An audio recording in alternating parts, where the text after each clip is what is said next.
Kabanata 1551. Tim, pwede mo ba akong ipasa sa akin, please? Bahagyang binuksan ni Zachary ang kanyang backpack, hinanap ang kanyang bote ng tubig, at agad itong isinukbit sa kanyang balikat.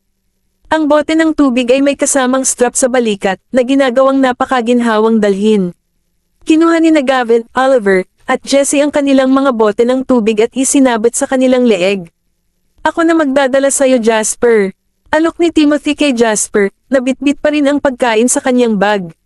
Salamat, Tim. Nakangiting sagot ni Jasper. Kukunin ko ang kay Mommy.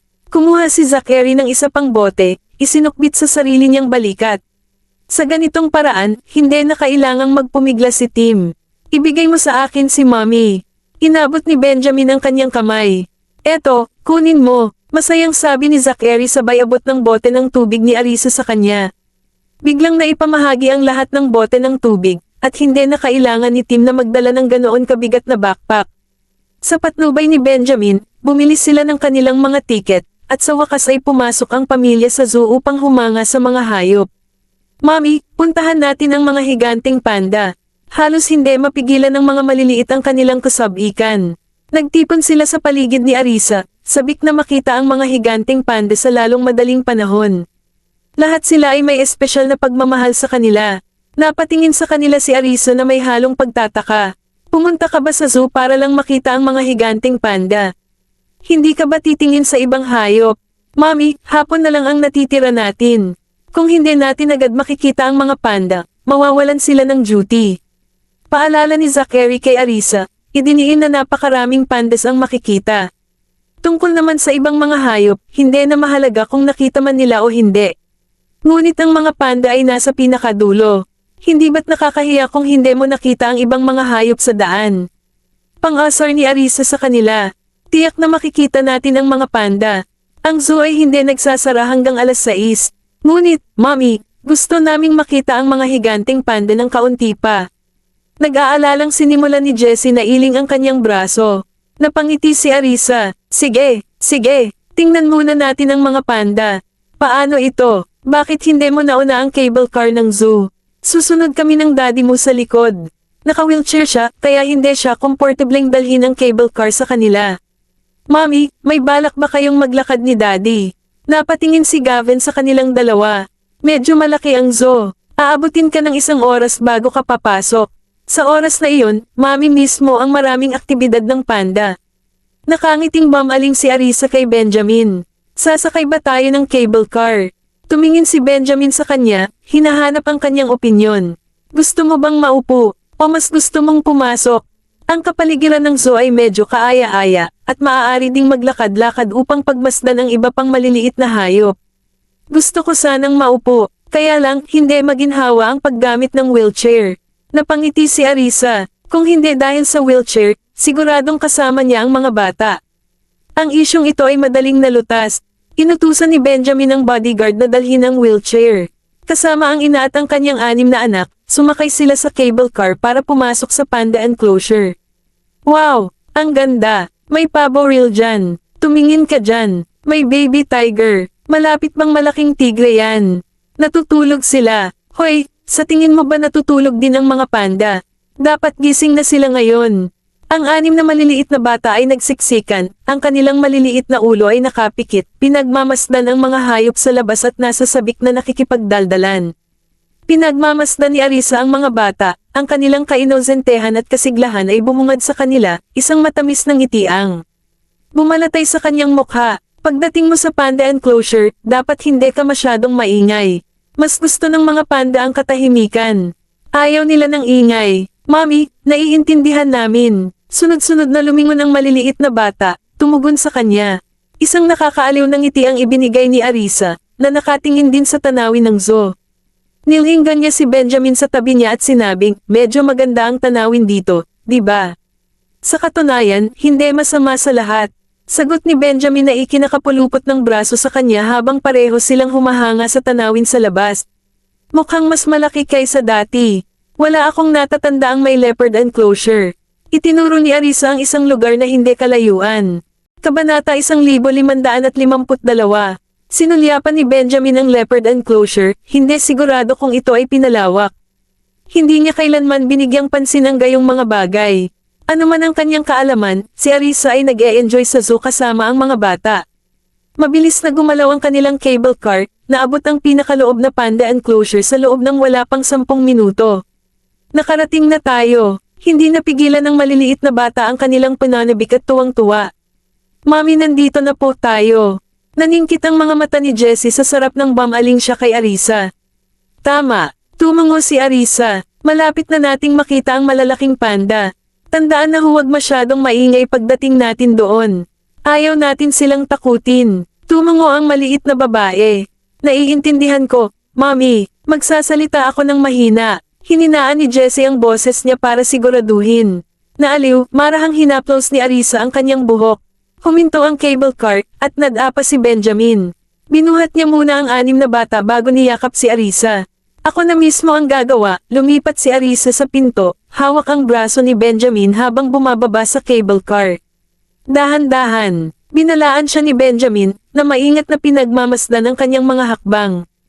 Humalaklak si Arisa, sumulyap sa kanya. Pwede bang tumigil ka na sa sobrang kaba?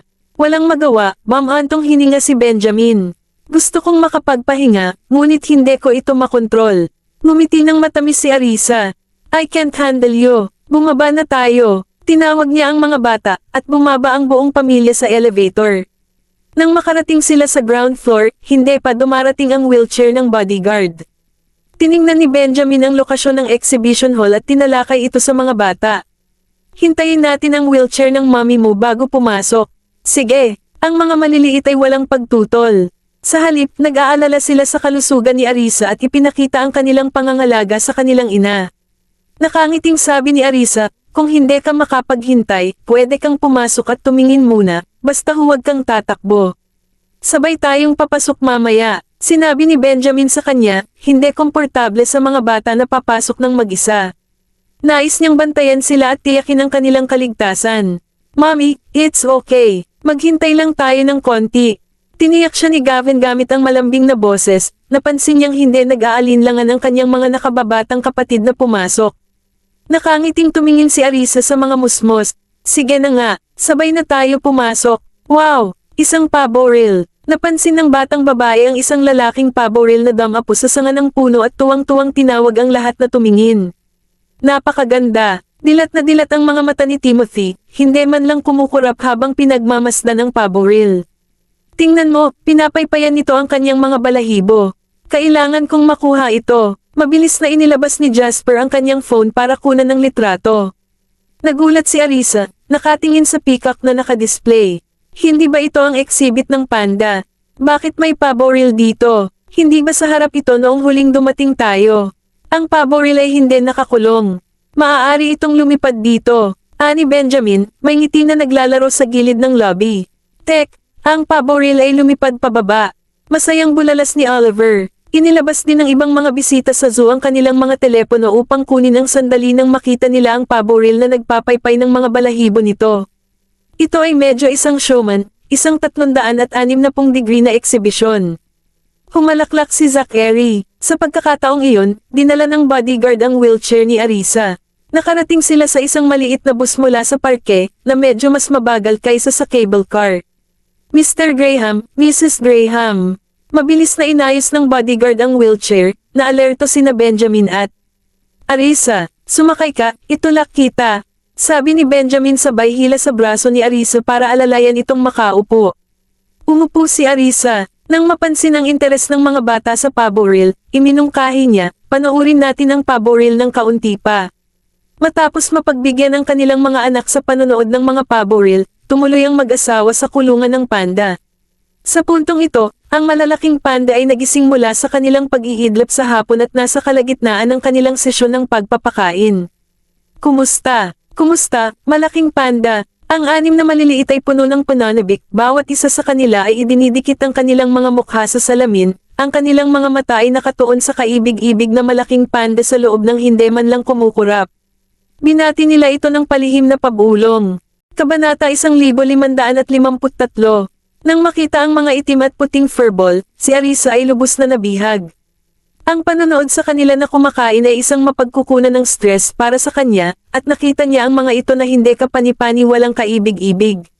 Parang may buhay na nilalang sa loob nila, matalino at kaibig-ibig. Maging sa mga sandali ng katahimikan o sa panahon ng masiglang aktibidad, sila ay hindi mapigil ang mapang-akit. Pinagmasdan ni Benjamin ang mga bata, nanlalaki ang kanilang mga mata at hindi kumukurap, at isang mahinang tawa.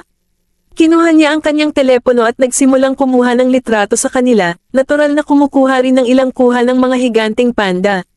Idiniin ng mga bata ang kanilang sarili sa salamin, pinapanood ang higanting panda na kumakain ng masinsinan, tahimik na nagbabahagi ng kanilang kagalakan. They're so adorable. Nakakahawak pa sila ng kawayan gamit ang mga paa nila. Mas magaling pa silang maglabas ng shell kaysa sa akin. Hehe, mabilis kumain yung nasa gitna kaya umaagaw ng pagkain sa ibang higanting panda. Napangiti si Arisa, biglang may naalala. Nilinggan niya si Benjamin, napansin niyang hindi siya ganoon ka-excited tulad nila. Hindi ba ang mga maliliit na cutie na ito ay napakalambot? Huwag kang magpaka-cute sa mga kakatean nila. Mga mabangis silang nilalang. Binalaan siya ni Benjamin na huwag magpalin lang sa hitsura ng mga hayop na iyon.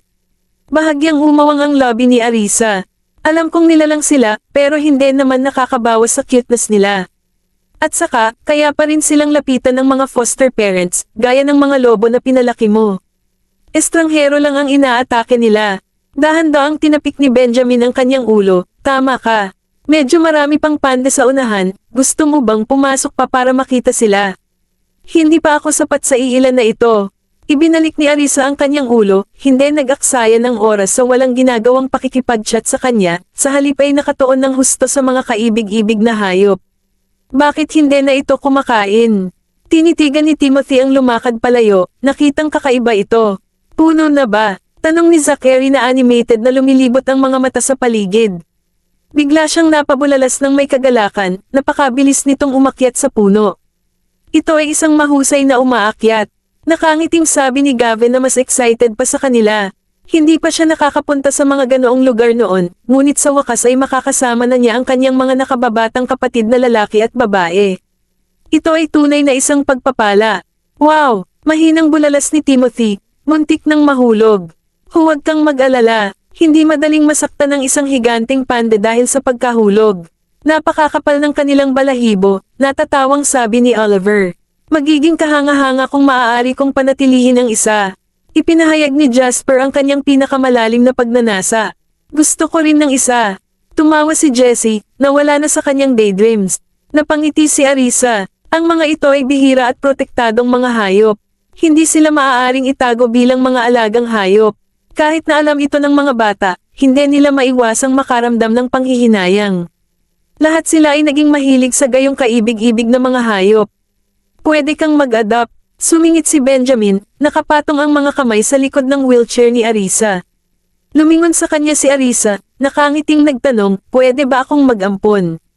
Tumango si Benjamin, at idinagdag, para sa pag-aampon, ang kailangan mo lang gawin ay bayaran ang bayad. Kapag na-adopt na, hindi na nila kailangan pang pumunta sa ibang lugar at maaaring manirahan sa base. Bawal silang iuwi ng adopter. Napabuntong hininga si Arisa, kung pwede lang iuwi. Napatingin si Benjamin sa kanya. Marahil, kapag dumami pa sila, hindi ito imposible.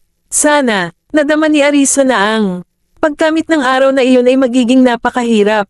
Napabuntong hininga din ng mga bata. Kung hindi natin sila kayang palakihin, hindi natin sila palakihin, pero pwede pa rin naman tayong mag-ampon, di ba? Mr. Graham, maaari ba nating ampunan ang isa sa kanila? Nagsalita si Zachary, na nagpapahiwatig ng pagnanais na magpatibay ng isang sanggol na panda. Naisip niya na maaari niyang bisitahin ang mga ito sa hinaharap. Oo naman, basta may bayad ang adoption fee. Paglilinaw ni Benjamin sa kanyang anak, $1 million for lifetime adoption, or $100,000 per year for short term. Are you sure you want to adopt? Tumingin sa kanya ang 6 na bata, nagpalitan ng tingin sa isa't isa, at pagkatapos ay nagsimulang magbulungan ng mga tanong tungkol kay Oliver. Magkano ba ang pera natin? Sapat ba para suportahan silang 6? Sinulyapan sila ni Oliver, bumulong-bulong, lahat ay maaaring magpalaki ng 6 nang walang anumang problema. Pagkatapos ng lahat, hindi pa nagtagal, binigyan ni Benjamin ang bawat isa sa kanila ng isang bank card, at may malaking halaga ng pera sa loob. Pagkatapos ay itataas ko ang 6. Si Jasper ang unang nagsalita, sa takot na mawalan siya ng pagkakataon kapag sila ay kinuha. Kabanata 1554. Pinagmasdan ni Arisa ang mga bata, na kadalasang matipid, at nagulat sila nang makita ang kanilang pagkabukas palad pagdating sa pag-ampon ng panda. Nalaman niyang medyo nakapagpapasigla. Isish, magpasya kung ilan ang gusto mong gamitin at makipag-ugnayan sa base pagdating ng oras. Sa ngayon, tumutok muna tayo sa pagmamasid sa mga panda. Okay, tuwang-tuwa ang 6 na bata. Nanatiling mataas ang kanilang espiritu sa kabuuan. Pagkatapos ng lubos na kasiyahang panoorin ng higanteng panda na kumakain, ipinagpatuloy nila ang pagmamasid sa iba pang mga panda. May natutulog, may naglalaro, at may nag-aaway pa. Ang mga itim at puting furball na ito ay parang mga tao lang, nakakabighani hanggang sa puntong mahirap ng lumingon. Ang 6 na bata ay hindi lamang kumuha ng mga larawan ngunit nag-record din ng isang malaking bilang ng mga video, na ibinahagi nila sa kanilang mga social media circle at maikling video platform. Nagpa-group photo si Benjamin kasama ang ina at ang kanyang mga anak, lahat ay nag-post kasama ang higanteng panda. Nanood sila hanggang sa madala ang panda. Noon lang nagustuhan ng mga bata na lumipat. I was hoping to see the other animals earlier, but it seems they've all returned to their shelters now, nakangiting sabi ni Arisa. Gayunpaman, ang makita ang mga bata na tuwang-tuwa ay naging sulit ang lahat. Kahit papaano ay nasiyahan siya sa panonood ng mga higanteng panda. Tulad ng para sa iba pang mga hayop na hindi niya nakita, maaari niyang palaging bisitahin ang mga ito sa ibang pagkakataon. Mommy, pwede ba tayong bumalik this weekend? Tumingin si Jessie kay Arisa na may pag-asa na mga mata, kumukurap na umaasam. Ginulo ni Arisa ang buhok ni Jessie, nakangiting sinabi, syempre, pupunta tayo kapag may libreng oras tayo. Mommy, may plano ka ba sa weekend? Tumagilid ang ulo ni Gavin, nakatingin sa kanya ng may pagtataka. Humalaklak si Arisa, iniangat ang kanyang tingin upang salubungin si Benjamin. Tinutulak ni Benjamin ang kanyang wheelchair, patungo sa pasukan ng zoo. Sinusundan sila ng mga bata, na lumilikha ng isang pambihira at nakakabagbag damdaming eksena. Habang lumulubog ang araw sa isang anggulo, umihip ang banayad na simoy. Noong panahong iyon, mas kaunti ang mga bisita sa zoo, at malinaw na maririnig ang mga tawag ng mga ibon. Punta ka ulit next weekend kapag free ka na. Nangako si Benjamin sa mga bata. Tuwang-tuwa ang mga bata, nagpalakpakan at nag-high five sa isa't isa. Pinaalalahanan muli ni Zachary si Benjamin, Mr. Graham, dapat mong tuparin ang iyong salita. Gagawin ko, tumango si Benjamin. Hindi siya nang ahas na linlanggan sila. Humalaklak si Arisa, tinutukso ang mga bata, masaya na ba kayo? Ako nga. Sabay-sabay na sigaw ng mga bata, ang kanilang mga boses ay puno ng pambihirang kagalakan. Mag-ingat ka sa iyong hakbang. Binalaan ni Benjamin ang mga bata, marahan niyang itinulak si Arisa habang papalabas silang lahat sa zoo. Ang tanawin sa dapit hapon ay medyo kaaya-aya. Paikat-ikot ang mga bata, pasulyap-sulyap sa ibang venue habang papunta sila sa entrance. Umupo si Arisa sa wheelchair, walang kahirap-hirap kumilos. Dahan-dahan, uminom ka ng tubig. Paalala niya sa mga bata, nakangiti habang pinagmamasdan sila. Gusto mo ba ng maiinom? Tanong ni Benjamin sa kanya na nakayuko. Matagal na rin mula noong huli siyang uminom. Kung umiinom ako mismo ang gagawa. Gumanti naman si Arisa at tumalikod para tumugon sa kanya. Kailangan na niyang gumamit ng banyo. Uuwi na ba tayo o kakain sa labas? Tumingin sa kanya si Benjamin at tumungo, gusto mo bang kumain sa labas? Arisa chuckled, anywhere is fine. I just need to use the restroom. If we're eating out, I'll go after we get to the restaurant. Ang zoo ay may mga banyo dito. Hayaan mo akong dalhin ka. Ani Benjamin, may ngiti na naglalaro sa gilid ng kanyang bibig. Medyo nahiya si Arisa ngunit napagpasyahan niyang mas mabuting gamitin ang banyo doon. Kung hindi siya komportable kung kailangan niyang umihi sa kalsada. Gavin, I'm taking your mom to the restroom. Gusto niyo bang sumama? Tinawag ni Benjamin ang mga bata, ipinaalam sa kanila. Tere na rin. Ang mga bata ay medyo sabik, sumusunod sa kanila. Inutusan ni Benjamin ang kanyang mga bodyguard na ihatid sila sa banyo ng mga lalaki habang siya mismo ang nagtulak kay Arisa patungo sa banyo ng mga babae. Noong panahong iyon, halos walang turista sa paligid. Dahil halos madilim, halos walang tao sa malapit sa banyo. Ihahatid kita, Sabi ni Benjamin kay Arisa. No need. Pwede naman kaming pumasok ni Jessie mag-isa. You should go ahead and take care of your own business. Kung sasama ka sa amin at may nabangga kaming iba, it could lead to misunderstandings. Sinabi sa kanya ni Arisa, humihiling sa kanya na huminto. Aalagaan kong mabuti si Mommy. Tumangala si Jessie, nangako kay Benjamin. Tumawa si Benjamin, marahang ginulo ang buhok ni Jessie. Then you help Mommy a bit. Mag-ingat na huwag siyang mahulog. I will waiting here for you too. Napatingin si Arisa sa kanya. Sige, hintayin kitang lumabas. Nagtaas baba si Benjamin, senyales kay Arisa at sa kanyang anak na mauna na. Nanatili siya upang palakasin ang kanilang tapang. Ngumiti si Arisa, saka dinala ang anak sa loob para gamitin ang restroom. Kabanata 1555. Mommy, ingat po kayo. Matamang pinagmasdan ni Jessie si Arisa, kahit na pinaalalahanan siya na maging maingat. Ngumiti ng mahina si Arisa at malumanay na tumugon, alam ko. Dapat mag-ingat ka rin. Pinayagan ni Arisa ang kanyang anak na gamitin muna ang banyo. Pagkatapos ay nilinis niya ang banyo at tinawag, Jessie, ikaw na. Mommy, don't you need to go? You can go first. I'll wait for you. Hindi naman nagmamadali si Jessie. Nag-aalala siya na hindi ito mapigilan ng kanyang ina. Sige, mauna na ako. Napatingin si Arisa sa restroom. Medyo walang laman, ngunit sa takot na baka matakot si Jessie, nagpa siyang isama siya sa loob. Tumingin sa kanya si Jessie at nagtanong, Mommy, natatakot ka ba? Bahagyang umawang ang lobby ni Arisa. Nakangiting sagot niya, nag-aalala si Mommy na baka matakot ka. Matapang ka bang mag-isa sa labas? May pilyong ngisi, pinaikit ni Jessie ang kanyang mga mata. Di ba nasa labas si Mr. Graham? Hindi ako natatakot, kahit na ayos din ang pagstay dito kasama si Mommy. Hindi nakaimik si Arisa. Mabilis niyang tinapos ang paggamit ng banyo at dali-daling pinagamit ito ng dalaga. Mommy, handa na ako. Mabilis si Jessie, nagawa pa niyang eye flush ang inidoro. Tara na, alis na tayo. Hinawakan ni Arisa ang kamay ni Jessie. Napatingin si Jessie sa kanya.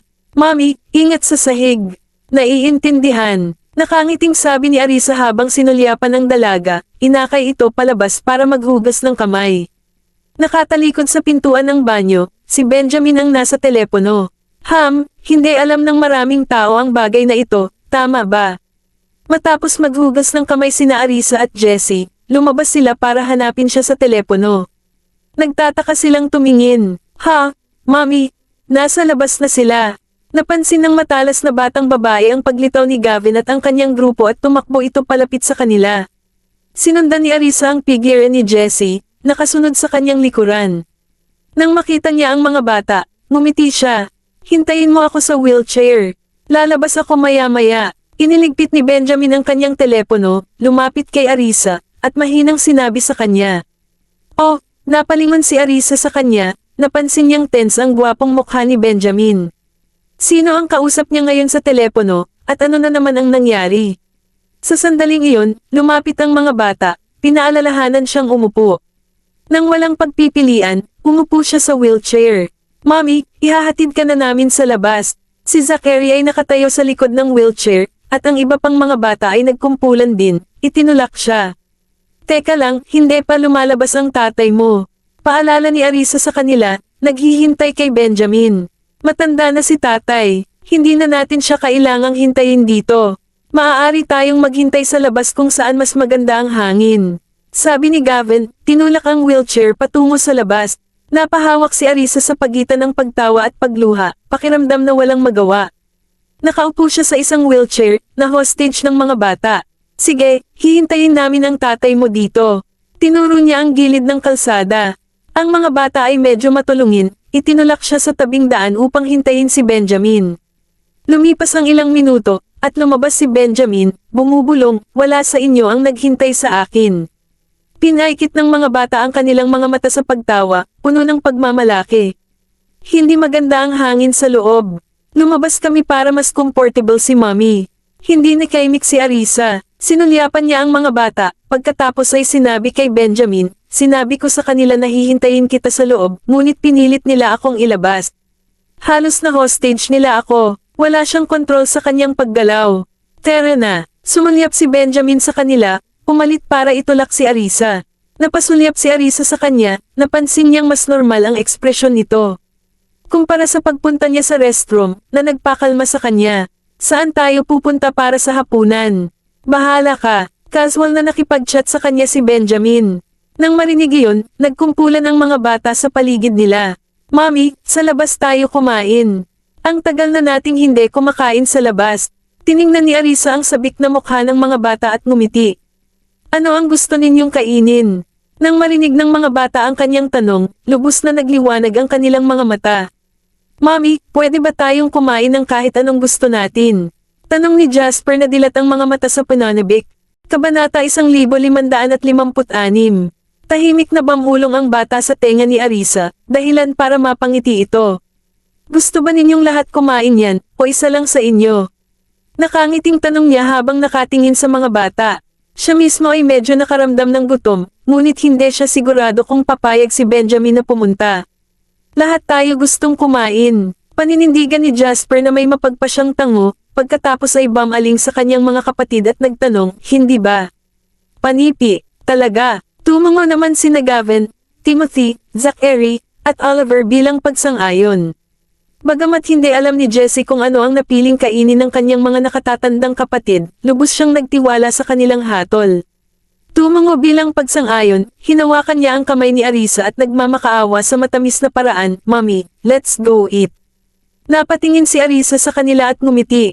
Gusto niya talagang pumayag, pero kailangan pa rin niya ang pagsang-ayon ni Benjamin. Gusto ng mga bata na kumain ng pasta. Ano sa tingin mo? Ang 6 na bata ay sabik na tumingin kay Benjamin. Ibinalik ni Benjamin ang tingin sa kanila at nagtanong, ito ba ang gusto ninyong lahat? Masiglang tumango ang mga bata. Oo, gusto mo rin bang kumain? Casual na tanong ni Benjamin kay Arisa nang hindi nag-iisip.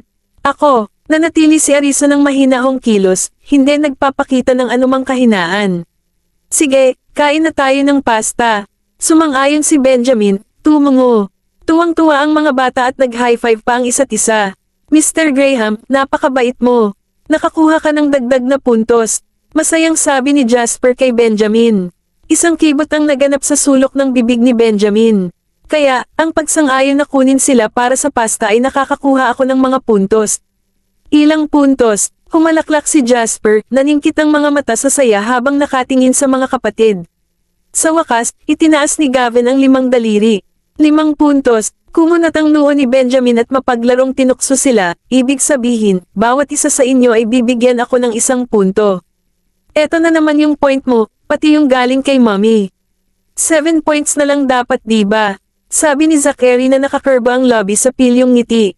Hindi siya sigurado kung magbabago ang isip ng kanyang ama at aalis, pagdating nila sa lugar ng pasta. Sumakay ang pamilya sa kotse at nagtungo sa kanilang destinasyon.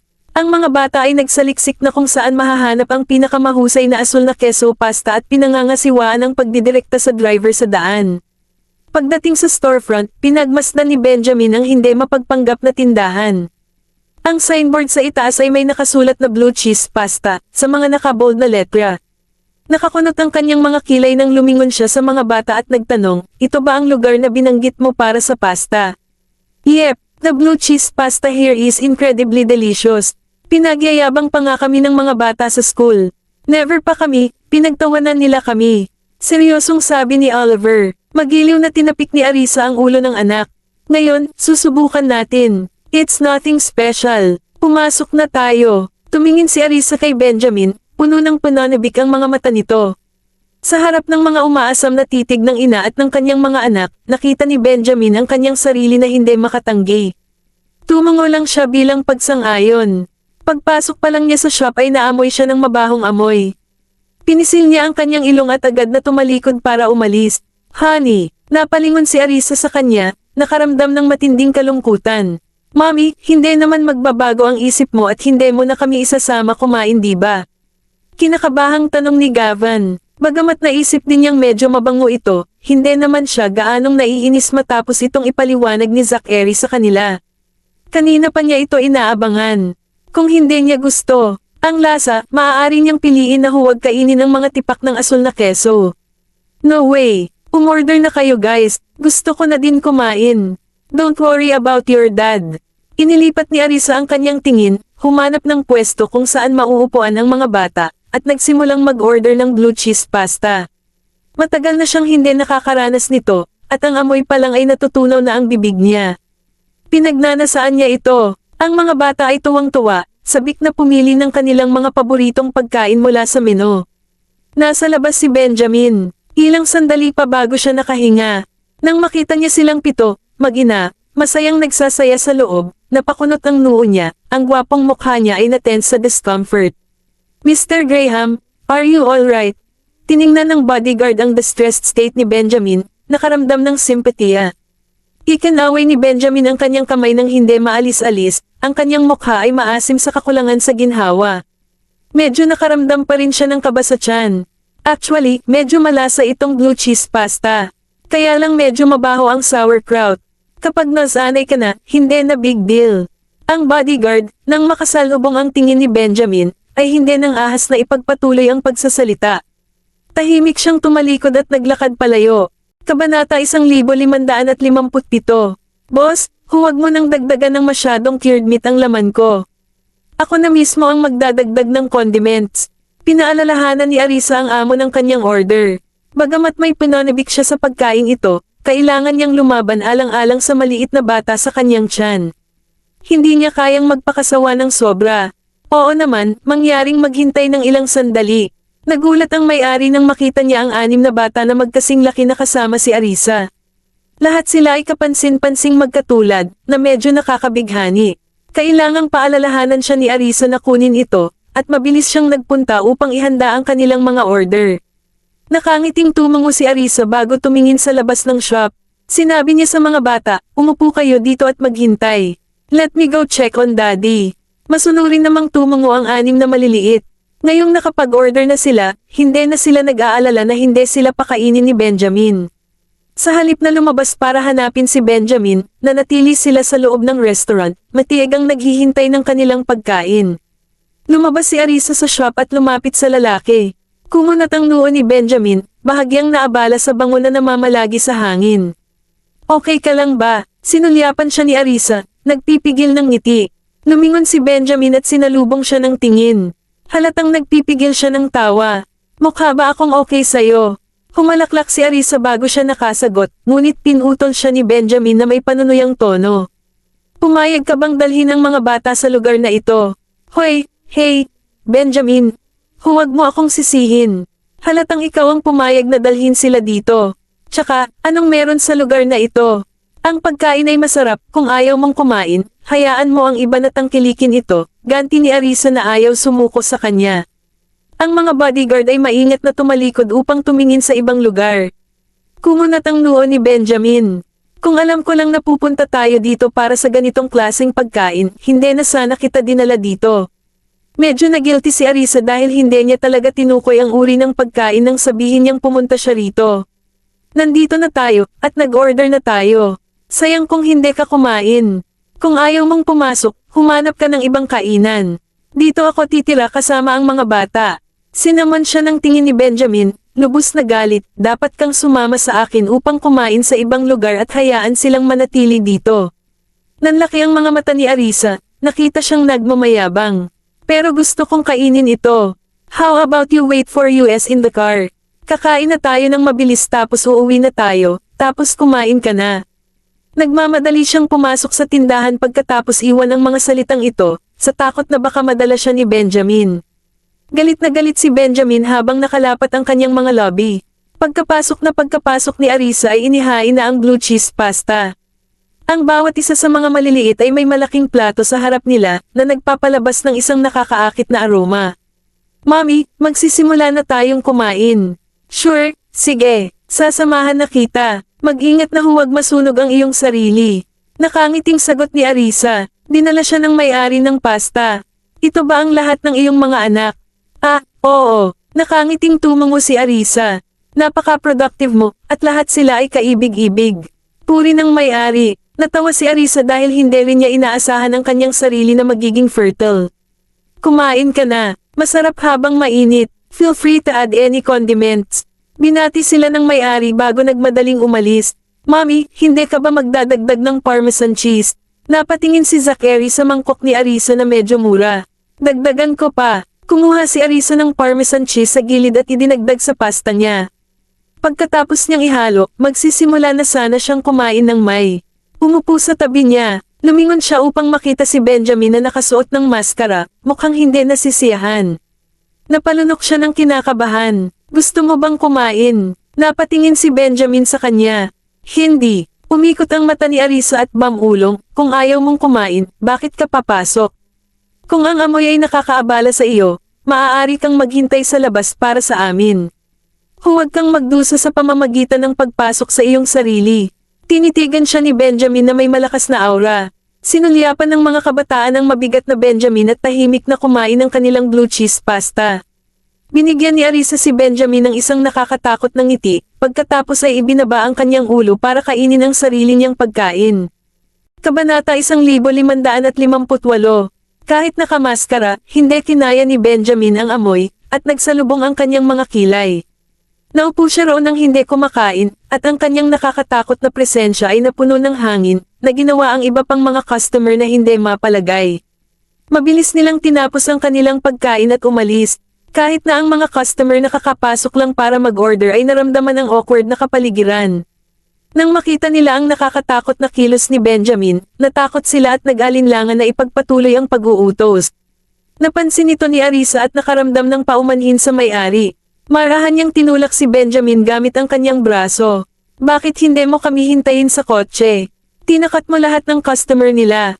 Nagsalubong ang kilay ni Benjamin habang tahimik na nakatingin sa kanya, hindi umiimik. Bahagyang kumaibat ang sulok ng bibig ni Arisa, at nagpasya siyang bitawan ito. Kung tumanggi siyang umalis, kailangan lang nilang kumain ng mas mabilis. Sweethearts, kumain ka dali. Hinimok niya ang mga bata, umaasang matapos ang pagkain at makaalis ka agad, upang hindi makagambala sa negosyo ng may-ari ng restaurant. Tumingin si Gavin kay Benjamin at bamulong, Tay, kung hindi ka kumakain, itigil mo na ang pananakot sa mga tao. Binigyan siya ni Benjamin ng masamang tingin. Palihim na sinulyapan ni Zachary, Timothy, Oliver, Jasper, at Jesse si Benjamin, pagkatapos ay mabilis na nag-iwas ng tingin, na nakatuon sa pag-slur sa kanilang blue cheese pasta at paggawa ng malalakas na ingay sa proseso. Lalong nagsalubong ang mga kilay ni Benjamin. Ang mga bodyguard ay nakatayo sa labas, ang kanilang mga bibig ay naluluha sa nakakaakit na aroma. Ngunit hindi sila nang ahas na pumasok para sa isang plato ng asul na queso pasta dahil naruroon si Benjamin. Bakit kailangang tiisin ito ni Mr. Graham? Hindi niya gusto ang amoy, ngunit kusa siyang pumasok. Hindi maiwasang magreklamo ni Peter sa iba. Hindi ba dahil masyado siyang nagmamalasakit kay Mrs. Graham? Humalaklak si Miguel. Tumigil ka na sa pagchichismas. Mag-ingat ka baka marinig ka ni Mr. Graham. Huwag kang lalapit sa akin para maawa. Binalaan sila ng pinuno ng mga bodyguard nang magsimula silang magchismis tungkol sa kanilang amo. Natahimik ang lahat at tumayo ng tuwid, pinagmamasdan ang kanilang paligid. Mabilis na inubos ni Arisa ang malaking plato ng blue cheese pasta. Satisfied, naglabas siya ng dumighay. Nang makitang hindi pa tapos ang mga bata, hinimok niya, bilasan mo. Inabutan siya ni Benjamin ng tissue para panasan ang bibig niya. Sinulyapan ni Arisa ang kanyang medyo hindi nasisiyahang mukha, ngumiti ng mapang-akit, at sinabing, Darling, dapat ba tayong lumabas at hintayin ang mga bata? Hintayin natin sila. Sumulyap si Benjamin sa kanya at napansin niyang nakasinok pa siya. Binuhusan niya ito ng isang basong tubig. Uminom ka ng tubig. Nang makita ni Arisa ang kanyang kakulangan sa ginhawa, magkahalong paghanga at pag-aalala ang naramdaman ni Arisa. Kung nag-aalala ka sa kanila, hihintayin ko sila, at pwede ka munang lumabas. Marahang tinapik ni Benjamin ang likod niya, tinulungan siyang dumighay. Hindi mo na kailangang magsalita kung sinisinok ka. Masunuring tumahimik si Arisa. Maganda rin ang ugali ng mga bata, mabilis na tinatapos ang asul na cheese pasta, hindi nag-iiwan ng kahit isang patak ng sopas.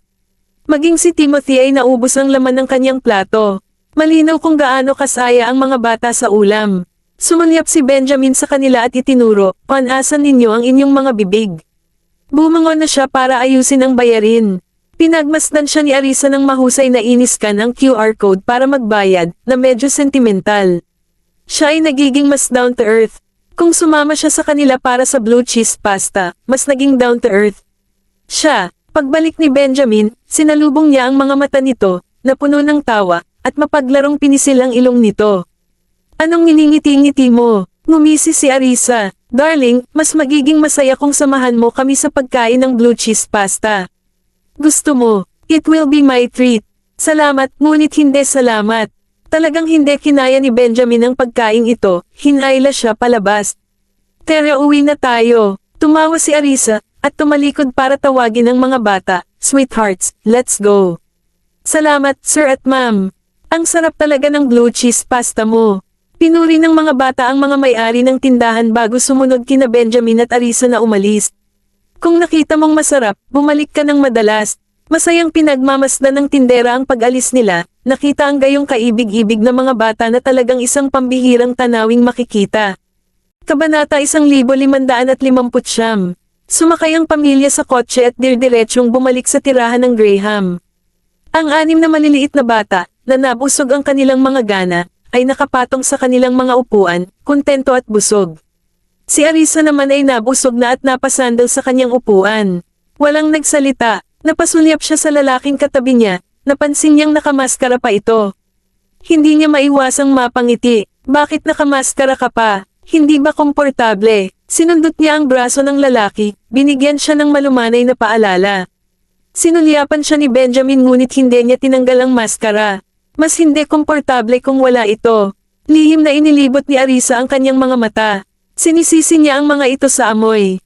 Busog na ba kayong lahat? Napatingin si Benjamin sa kanilang 7, bawat isa ay may tamad na ekspresyon. Busog na tayo, pero kulang pa. Nagpout si Gavin, nagpahayag ng hindi kasiyahan. Isang makahulugang sulyap ang iginawad niya kay Benjamin, pinalo ang kanyang mahahabang pilikmata, na nakakaakit na hindi maiwasang tumingin ng kaunti pa. Nakangiting itinaas ni Arisa ang kamay para tapikin ang ulo ng anak. Hindi sapat, babalik pa kami sa susunod. Daddy, papayag ka ba?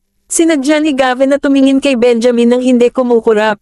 Nagdilim ang mukha ni Benjamin, at sinabi niya sa mahinang boses, kailangan ninyong lahat na kumain ng mas kaunting mga bagay na ito sa hinaharap. Ngumuso si Gavin at ibinaling ang kanyang ulo upang tumingin sa ibang lugar, iniharap ang likod ng kanyang ulo kay Benjamin. Hindi nakaimik si Benjamin. Sinulyapan ni Zachary ang nagtatampo na ekspresyon ni Benjamin at tahimik na tumawa. Iniisip kong bigyan ka ng mga karagdagang puntos, ngunit kung isa sa alang-alang ang iyong pagganap, kalimutan na natin ito. Hindi nagustuhan ni Benjamin ang amoy ng blue cheese pasta, ngunit pumasok pa rin siya sa shop para samahan sila. Kapuri-puri ang kanyang katapangan. Gayunpaman, ngayong pinagbabawalan niya silang kainin ito sa hinaharap, medyo nakakadismaya. Ang sinumang pinagbawalan na kumain ng kanilang kinagigiliwan ay walang alinlangan na magalit. Baka hindi mo na lang sabihin. Sinulyapan ni Benjamin ang maliit na alam kung paano sumailalim sa kanyang balat. Napangiti si Zachary, sinasabi ko lang sa iyo na bigyan ka ng direksyon para sa pagpapabuti sa hinaharap. Tumawa ng malakas si Arisa na binigyan ng mapanuksong tingin ang lalaki. Tingnan kung gaano kalaki ang naitulong ni Zachary sa iyo. Huwag mo silang biguan sa hinaharap. Napaawang ang sulok ng bibig ni Benjamin habang kinurot ang pisngi nito. Ito ay sapat na mabuti na hindi siya naglalagay ng mga bitag para sa akin. Kung hindi ka nagpapasalamat, pagkatapos ay kalimutan na ito. Inilabas ni Zachary ang kanyang dila kay Benjamin at ibinaling ang kanyang ulo. Iniharap din ang likod ng kanyang ulo sa kanya. Tiningnan ni Benjamin ang dalawang magkapatid na lalaki, na walang imet. Sa bahay ka kakain? Tanong ni Arisa sa kanya. Isang opsyon pa rin ang pagbabago ng planong kumain sa labas. Tinaas ni Benjamin ang kanyang kilay at tinanong siya, gusto mo bang kumain sa labas? Naningkit ang mga mata ni Arisa sa saya. Busog na ako at hindi na makakain. Tinatanong kita, bahagyang napangiti si Benjamin. Kakain na ako pag uwi natin. Napatingin si Arisa sa kanya. Tatawag ako sa bahay at tingnan kung naghanda ng hapunan si Edwin. Karaniwan sa oras na ito, ang hapunan ay nakahain na sa bahay. No need to call, pag-usapan natin yan pag-uwi natin. Kasalukuyang walang gana si Benjamin. Ang sensasyon ay napakalaki, na para bang ang lasa ay sumalakay sa kanyang tiyan at butas ng ilong. Ito ay hindi kapani-pani walang matindi. Sinulyapan ni Arisa ang distress na anyo ng lalaki, saka ibinaling ang ulo at mahinang tumawa. Nang makita siyang nagpipigil ng tawa, hindi napigilan ng mga bata ang mapangiti. Pinaikit ni Benjamin ang kanyang mga mata, palay-pat-lipat ang tingin sa pagitan ng mag-ina. Naramdaman ni Arisa ang matinding pressure at mabilis na pinigilan ang sarili, tumalikod para harapin ang isang tao. Bakit mo kami tinatitigan ng ganyan? Tatakutin mo ang mga bata. Mataimtim niyang paalala. Bumaba si Benjamin sa kanyang tainga at nagtanong sa mahinang boses, kanina mo pa ba ako tinatawanan? Hindi pwede. Bulalas ni Arisa na nakadilat ang mga mata, nakatingin sa kanya ng inosenteng ekspresyon. Kinagat ni Benjamin ang kanyang mga labi, nagpas siyang huwag siyang ilantad. He said in a muffled voice, tumawa ka kung gusto mo. Kung hindi, baka isipin ng mga tao na masyado akong saplada. Tahimik na tumawa at umubo si Arisa. Alam mo namang saplada ka, ha? Sinalubong ni Benjamin ang kanyang mga mata na puno ng isang mapanuksong ngiti at sumagot, karaniwang ba ako ay nagmamayabang? Kabanata 1560. Tingnan mo ngayon, hindi ba ito ang epitome ng pangangibabaw? Tinakat mo pa si Mommy sa katahimikan. Reklamo ni Jessie. Parehong ayaw siyang kausapin ni Gavin at Timothy. Hindi gaanong madaldal sina Zachary at Oliver, kaya si Jessie lang ang naglakas loob na harapin si Benjamin. Sinulyapan ni Benjamin ang maliliit, tila determinado ang bawat isa na huwag siyang pasayahin. Napangiti si Arisa, hindi lang ako ang nag-iisip na saplada ka. Ganoon din ang nararamdaman ng mga bata. Isang mahinang huni si Benjamin, huminto saglit bago niya tahimik na tinanong si Arisa, ayaw mo ba sa pagiging saplada ko? Ngumiti ng pilit si Arisa. Sino ba naman ang magkakagusto sa taong mapagmataas? Minsan, siya ay ganap na hindi makatwiran. I'll pay attention in the future.